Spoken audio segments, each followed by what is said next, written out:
kasama ko ang mga kaibigan ko at napansin kong ako lang ang nagpapaypay, tatanungin ko sa kanila, ako lang ba ang naiinitan? Pag sinabi nilang oo, hot flashes, oh my God, menopause. Ano nga ba ang menopause? Ano nga ba ang nararamdaman ng taong malapit ng mag-menopause? Lahat yan sasagutin natin ngayong Sabado ng umaga. This is Generation RX, your health and travel show. Now, signing on.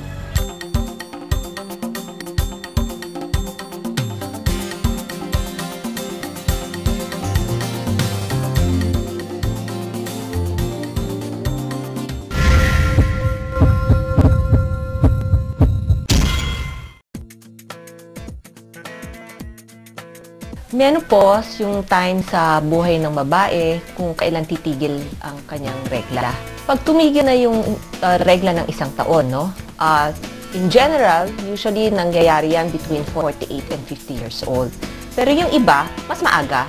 Yung iba naman, mas late kaysa sa 50. Pero masasabi lang na talaga nating menopause na siya pag wala na siyang regla ng isang taon. Para sa aming mga doktor, no, kailangan walang regla ng isang taon para masabing menopause. Yung regla nila nagiging irregular.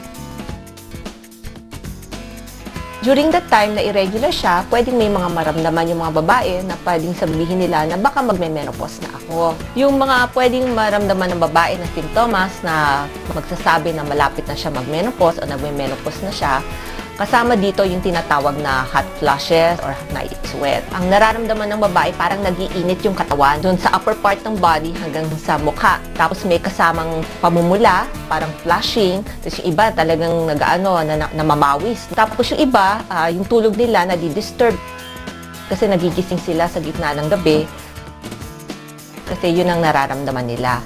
Maiksi lang naman to, no? Usually, kuminsan less than 1 minute.